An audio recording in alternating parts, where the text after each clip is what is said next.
Welcome to the Workamper Show, brought to you by Workamper.com. This podcast helps you discover how to finance your RV travel dreams. Each one of our episodes will introduce you to people who are already living the RV lifestyle or to work camping opportunities all around the U.S. You'll also learn how to hit the road the right way and make the most of every opportunity. Now let's turn over today's show to your host, Greg Gerber. Today I'm interviewing the owners of a Michigan family campground established in 1974.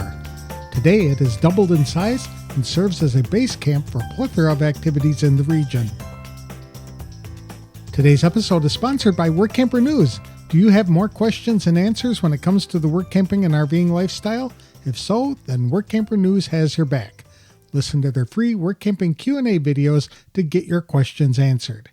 Each video answers questions submitted by folks just like you who are either learning about the RV lifestyle, just getting started, or who've been work camping for a while. The videos cover topics like what kind of work camping jobs are out there, what do those jobs pay, tips for writing your work camper resume, questions to ask an employer, what type of RV is best, how to get your mail as an RVer, and much more. Listen to detailed answers now by watching the videos at workamper.com/answers. In the description of each video, you'll find a list of questions that were answered so you can quickly jump to the answers you want to hear. Check out the free work camping Q&A videos to get your questions answered today. Dave and Jill Cordray are the owners of White River RV Park and Campground near Montague and Whitehall, Michigan. The 300-site campground is situated on 300 acres of property along the White River and Sand Creek. That means there's a lot of wide open spaces to explore. Nor do visitors have to worry about being fingertip to fingertip with their neighbors. In fact, Dave said new visitors often ask whether the campground is a state park facility because of the size of the campsites and the vast number of trees growing throughout the property. The campground hires between 6 and 10 work camping couples every year to check in guests, clean up campsites, do security patrols, as well as maintain restrooms and shower facilities. Some work campers operate the campground's honey wagon service for guests staying in the older eastern section of the park. The campground recently opened a new larger retail store, and work campers are involved in running it too.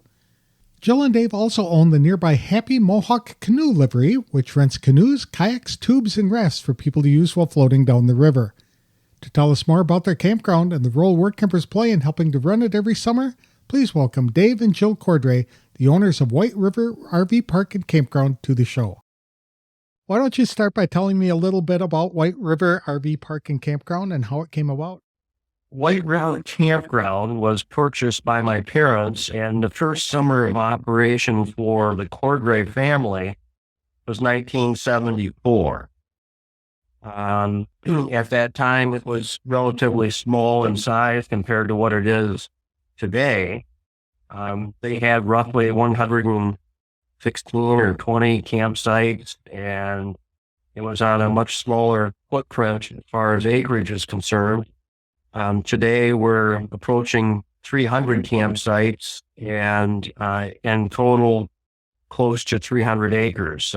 Wow. The 300 acres is not fully occupied by campsites, but nonetheless, it helps to illustrate the fact that our campground, for having close to 300 campsites, has a very large footprint, and therefore one of the things that we're known for is that the size of our campsites are relatively generous in comparison to a lot of other campgrounds and RV parks. So people aren't fingertip to fingertip at your site? No, sir. No, it's interesting talking with people. They'll share experiences of how some people couldn't even open up their awning to its full extent. Exactly. Their neighbor was too close, but that's not the case here. So again, we're known for having reasonably good sized campsite. With 300 acres, does that mean that you have some hiking trails or off-road trails that people can use? Yes, we do. We have quite a few hiking trails. Our road system here within the 300 campsites can literally be measured in miles. And we do have hiking trails through the woods. And so for a private campground, we're somewhat unique, not totally unique, by having access to trails on site. Okay, very good. What kind of amenities does the park offer? We have two bathhouses, and we have a store at the entrance, and which also has retail sales along with worker registration. This is the third summer that we've occupied the store, this new store. We have a heated swimming pool. We have Sand Creek that flows through the property, so it kind of splits the property to the point where we reference the east side versus west side because of how Sand Creek dissects our property. We have several different play areas. We have cornhole, we have gaga ball, we have horseshoes, we have volleyball, we have basketball, and also in our new store location, we have a laundry facility. Okay. It looks like you have a way to give people rides in a giant wagon around the park as well. We do have an old John Deere tractor that we tow people wagons around the campground. We don't do that on a regular basis, but on scheduled weekends, we do offer rides. And having the old John Deere tractor, which has the twin cylinders horizontally, it makes an old John Deere tractor noise. So anytime we start the tractor up, it becomes a magnet for young people. I can imagine. That's neat. With all that acreage, does that offer a lot of places for kids to bike at the campground? Absolutely. Okay. Absolutely, it does. Oftentimes, when people arrive at White River Campground for the first time, they may ask if it's a state park or state campground, just because of the size of our footprint and the beauty of the campground, because we have a lot of trees. A number of campgrounds and RV parks are developed in a non-wooded area because it's a lot easier to develop a campground without having to work around trees. But we've done a reasonably good job of preserving a lot of trees on site, and our guests comment on that as well. I see that looking at the site map that there is a lot of water at your campground. Do you folks rent out kayaks, canoes, and inner tubes, things like that too? Not on site, Okay. but a very short distance away is Happy Mohawk Canoe Livery. Jill and I own Happy Mohawk Canoe Livery. We share a lot of customers at Happy Mohawk and White River RV Park and Campground. Yeah, we rent canoes, kayak, tubes, and raft at Happy Mohawk Canoe Livery. Okay. Do people swim in the river as well? Is that the kind of thing that they can do there, or go boating?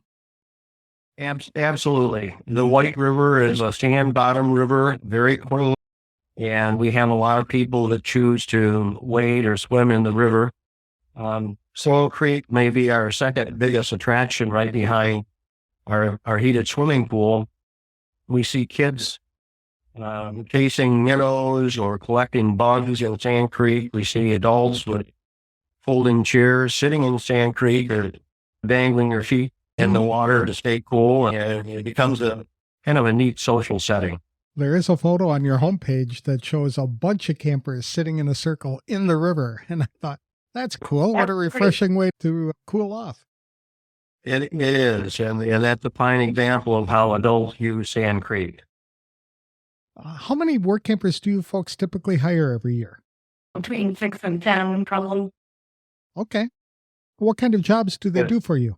Restroom cleaners, site cleanup after people leave. We visit every campsite after campers leave, and we clean out the fire ring and pick up garbage that's left behind.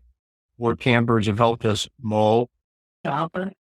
Workampers help us in our staff, our store / retail operations and office. Security. Yep. Nighttime safety patrol. This last year, Russ helped us with our pump out service. We have 2 days a week that we schedule pump outs. So they help us in nearly every facet of operating a campground. Okay. Does that mean if you offer a pump out service that not all sites have connections to sewers? Correct. We have mostly on the east side of the camp, which is the oldest portion of White River Campground, that has electric and water connections, but not sewer connect. Okay. Almost everything on the west side of Sand Creek has sewer connect. Very good. So the work campers are doing the traditional kinds of work camping jobs, like cleaning the sites and the restrooms and working in the office and things like that. They ever involved in any unusual projects? Well, I guess it, Activity. Do they Right. lead activities? They have. Okay. This year, not so much, but they volunteer their time we for, don't really do a lot of activities. So we don't Okay. have scheduled weekly things that we do every week. yeah, there, a number of campgrounds that we've visited over the years have quite an array of activities scheduled for their guests to participate in. But we're fortunate here at White River Campground to be a destination campground without activities because there's so much in the area for people to do. Circling back to your question about work campers, I guess that it depends on what you would define as unusual or different activities.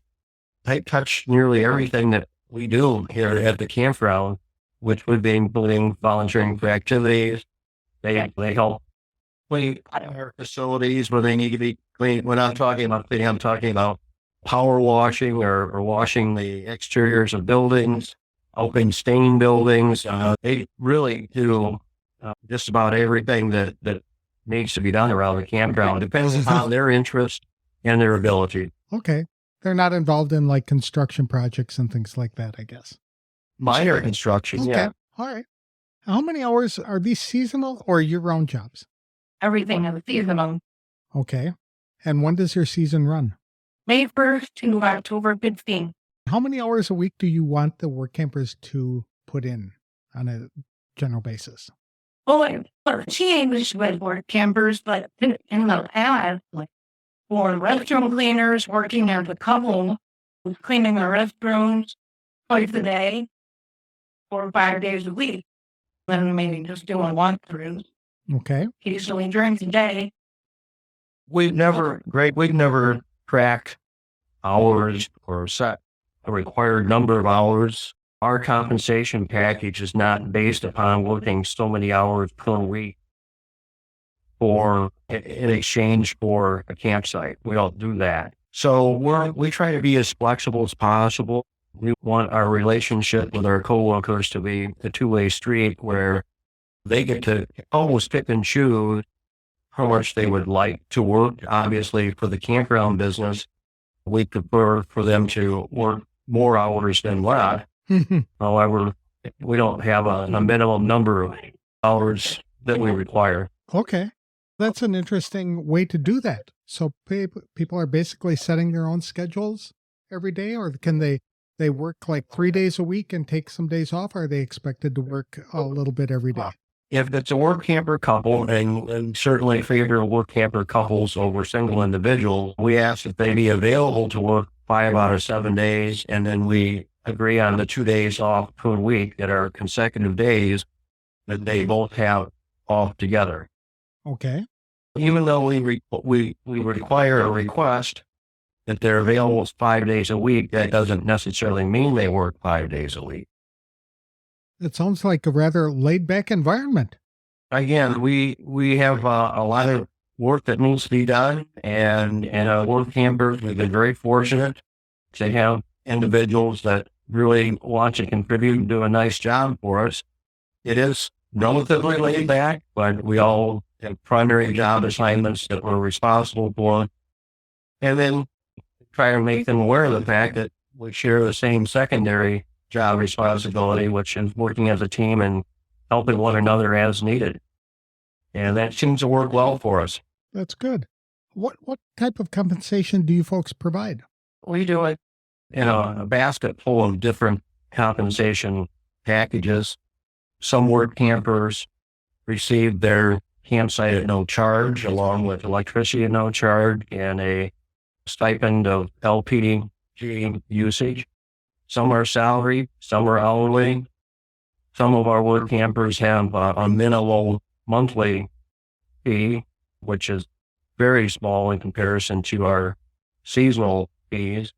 But again, it depends on what their work assignment happens to be. Okay. And if it's a work camping couple or if it's a single individual. Okay. So you do hire solos from time to time, but prefer couples. That is correct. Would you consider a family? Yeah. Okay. And then the other follow-up question to that is, would teenagers be able to work for you?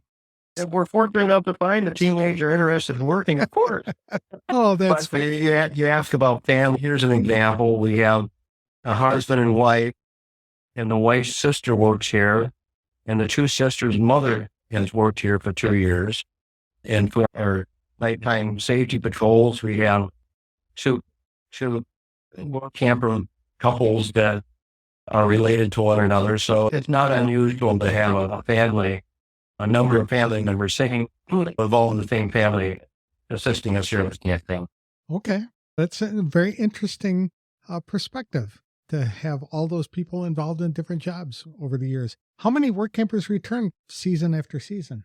Would you say? All All of them? return until Okay. they're out, fail. Okay. That's good. Yeah, and we have a very high return rate with our work campers.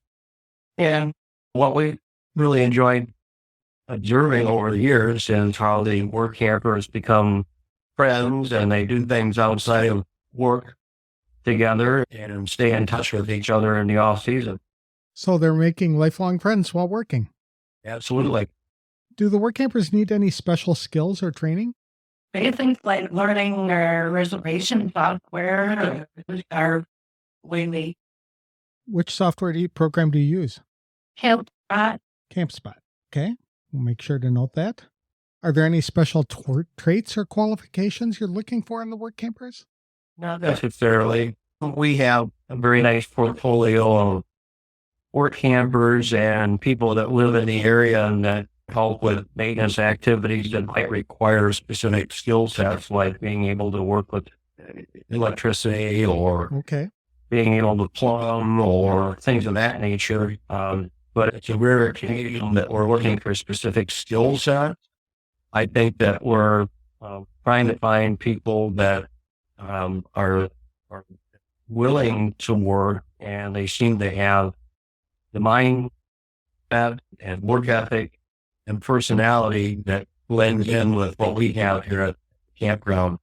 I explain to people when I meet them for the first time that obviously we're a seasonal business and it's not like a 12-month business where you're hiring people for specific skill sets and looking for certain educational background or work history, things of that nature. And that doesn't really apply to what we're doing here. Okay. It sounds because it's flexible in the scheduling and things like that, you're probably looking for self-starters and people who have initiative to see something that needs to be done and go ahead and do it. Yes, indeed. It's a very pleasant work environment when people will come to us and let us know what they see needs to be done, or they just take care of it and let us know what they did. I discourage people from telling us, hey, this needs to be done and that needs to be done. If it needs to be done, just do it. Okay. That's good. A lot of work campers like that kind of flexibility. It's like being their own bosses, but working for somebody else. Exactly. Yeah. Mhm. When do you typically begin recruiting for next season? Oftentimes because Like this, people like, oh my gosh, we need people. we've been very fortunate over the years, Greg, that we haven't needed a lot of work campers. This year, I think just because of certain circumstances, we'll be looking for more work camping couples than we have in the past. Okay. And because we don't look for very many couples historically, oftentimes we don't start looking until the winter prior to the spring and summer season. This year we'll be starting this fall after we close the campground and probably advertising for several months through the winter. Okay. So are you accepting applications year round or typically in the fall? Fall, winter, and Okay. spring. All right. Very good. And how do people apply for a job or what's involved in the interviewing process? We like to have them fill out an application, and if they have a resume, supply us with the resume. And then after we screen it and think it looks like it would be a nice fit, then we schedule a telephone interview and go from there. Okay. How long does it take you to make a hiring decision? Is it something that stretches out over a couple of weeks or is it relatively quick? Relatively quick. What could a work camper do who really wants the job, what could that person do to stand out in the process? Is there something they could provide for you or a way to present themselves so that you would know that they really want to work for you? Nothing really comes to mind. I've always viewed the interview process as being, forgive me, flawed. Even when you're sitting across the desk from one another, the process is not perfect. When you are doing your interviewing by telephone conversation, that's even lesser perfect. And so it's just a matter of building a better understanding of the work camping couple and for the couple to understand our operations, and certainly a mutual decision as to whether or not it's going to be a good bet. Earlier, you had mentioned there are a lot of activities to do in the local area. What are some of the big draws, or what can the work campers be doing when they're not working for you? If a work camper has a boat, there's a lot of lakes nearby. Michigan, going to the beach. Yep. Fishing, lake fishing is 10, 15 minutes away from here. Silver Lake Sand Dunes is 30 minutes north of here. A lot of farm markets. We have a petting zoo nearby. Michigan Adventure, which is the only amusement park in the state of Michigan, is 15 minutes away. Largest community to us is Muskegon to the south. But we find that our camper guests and our work campers who tend to really enjoy the outdoors likes the area that we're located in. Okay. How far are you from Chicago? Yeah, roughly 3 hours. Okay. So if people wanted to make a trip down there to check it out. I know that part of Michigan that you're in has a lot of activity for people, like you said, who love the outdoors. And they can even hop on the ferry and go over to Wisconsin, I believe. That's nearby. They can. They have their choice. We're in between Muskegon, which has a ferry service over to Milwaukee, and Ludington, Michigan, which has a ferry service over to Manitowoc, Wisconsin. Where could people get more information about the campground or to apply for the job? For White River RV Park and Campground, we have a new website as of 2024. So we'll have to revisit that to make sure we have a link to our website so people can apply online. Okay. They can contact us by email at campwhiteriver@gmail.com. And obviously they can reach out to us by telephone.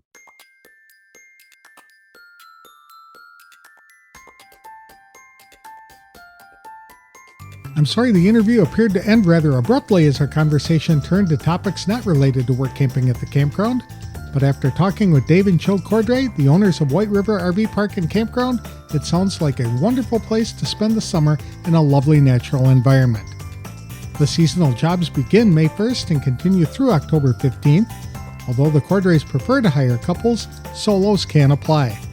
What makes White River Campground such a unique work camping experience is that the Cordrays do not require a set number of hours per week in exchange for a free RV site. The couple offers a flexible compensation plan that can be structured to meet the needs of individual work campers.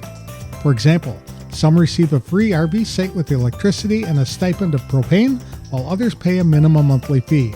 Some work campers receive an hourly wage, while others are salaried employees.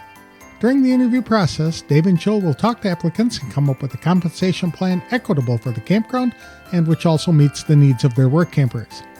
Best of all, the job offers flexible scheduling to ensure work campers have plenty of time off to explore the area. Dave and Jill are looking for self-starters who are willing to take the initiative to jump in and do whatever needs to be done. During their off time, work campers can go fishing or boating either on Lake Michigan or one of the nearby lakes. Silver Lake Sand Dunes is about half an hour away, and there are a number of farmers markets in the area. Michigan Adventure, the only amusement park in the state, is only 15 minutes away, and Chicago is 3 hours away. The campground is situated between Muskegon and Ludington, both of which offer ferry services to Wisconsin. For more information about the campground, people can visit www.whiterivercampground.com. To apply, work campers can email a resume to campwhiteriver93@gmail.com. Today's episode was brought to you by Workamper News. Since 1987, they've been helping businesses of all types find and recruit work campers. Work campers serve in a variety of positions around the country to help further the mission of great businesses. When you become an employer member of Workamper.com, you'll have access to resources and support to help you develop and implement your Workamper recruitment strategy. In today's market, it's more challenging than ever to keep a flow of applicants coming in. Workamper News recommends advertising your current and future Workamping job openings frequently throughout the year, as well as scheduling some time to regularly search the Workamper resume database because new Workampers are joining daily. Workampers like to plan many months ahead, so now is the time to take action to begin developing your Workamper team. Learn more and download a quick start guide for employers at workamper.com/employer. That's all for this week's show. We'll have another fun interview on the next episode of The Workamper Show. Thanks for listening. If you like this show, please consider leaving a review wherever you download the episodes.